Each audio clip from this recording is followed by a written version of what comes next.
Hello, hello. I hope everyone's having a lovely Thursday. I'm still getting used to being on here with my missing tooth, but maybe no one will notice. If you're wondering, I do have intentions of getting this tooth fixed, but it's a process and it's an expensive process. So it is what it is right now. I'm a single mom. I don't have a shit ton of money right now. So I'm adapting. It's been 3 months and I'm almost done addressing it, but I constantly feel like I need to explain why I look like I do. But I shouldn't do that. So, it is a thing.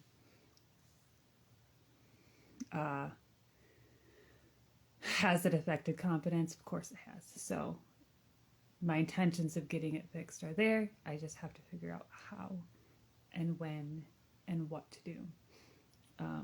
So, now that that's said, I wanted to hop on because I'm going to be doing a podcast tonight. I'm starting season 2 of my podcast, Wildly Awakened, and you can find it on Spotify. So go catch up on my first season. I've been still a little rusty and kind of inconsistent in the first season, and I want to be much more intentional about the second season, what I talk about, and the direction that it's going. So I've taken a break from the end of the last season in order to kind of get my mind in the direction that I want to take this in terms of what I'm building. And what I'm building is the word community is so overused now. It's hard to even want to use it. Community and tribe. What does that mean for us? I had spoken to what I was missing as a new mom, and that was just sisterhood and support as a new parent, feeling overwhelmed with what's in front of you, feeling naive and undereducated because we come into motherhood just not knowing what we're doing. We're not raised in an atmosphere to be wise women entering motherhood. We almost see it as separate things. Like this is a woman and a girl living her life, and then all of a sudden there's and now she's a mom. But there's not much transition into it. There's not much blending of woman and mother, that it's one experience in a woman's life. And that doesn't mean a woman can choose not to have children. That's a different discussion. But the journey of girl to woman to mother should be something that we're guided through from a very young age. And in our society now, we are not guided through that process in a supportive and knowledgeable and wise place. The majority of women, myself and people I've talked to, have the same experiences. Sorry, hold on. Of coming into motherhood naive. You go to the hospital or a doctor appointment, you just go through the motions of what you're supposed to do and tell me I'm okay, give me my baby. And we don't understand just the true divine creation that's taking place and our role in it as women being the creators. We are the portal from the spiritual world to this earthly world. And we don't put enough honoring and beauty to that. And we've also often seen such a perception shift in motherhood that it's seen as a setback, or it puts you back in society because you're not able to have jobs the same way. You're not at the income level as men. You can't, it tells you all the things that you can't do or don't do well enough because you're a mom. or the devaluing of like a stay-at-home mom because she's just a stay-at-home mom. She doesn't really contribute anything else to society, right? But she does. Mothers are the matriarchs. They're the ones who often run a home.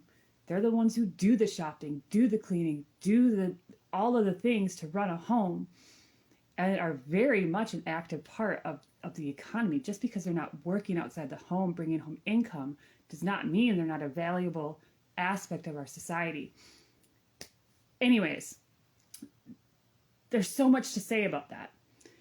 But I wanted to come here primarily for one purpose. And that little rant brings me to what I wanted to mention here, and the role that men play in society and in our partnerships.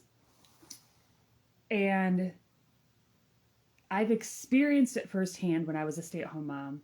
If you aren't aware, I was a stay-at-home mom for 9 years before getting divorced, which was a terrifying choice in itself, going from being a stay-at-home mom for that long of time and coming out of it to try to live on my own, taking care of 3 children while co-parenting and homeschooling. And it's been a difficult process. I just get by most of the times, but I've been consciously choosing what I'm doing for a reason. And that reason is my children will always come first. Being present and doing what I can that is the best for them is first, and homeschooling them is part of that. And that in itself will, I don't want to say restrict, it limits the options I have in terms of working when they're not with me, or what types of jobs I can do. Not fully, but it limits to a point, and then my choice and what I want to do for money, for my career, for moving forward and my passions is my choice in turn. But coming back to the male counterpart in parenting and motherhood, is I feel like I see so much more of this feminine rising in the collective. Not just in women, it's a collective feminine energy rising.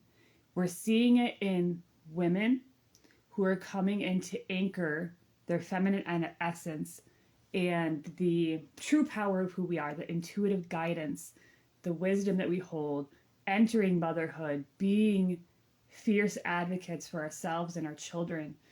But what's coming up often in these situations is the women are hitting a wall with their partners because the men aren't quite there yet.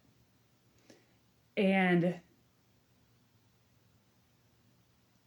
some of them are getting there, but I'm seeing such a fracturing of partnerships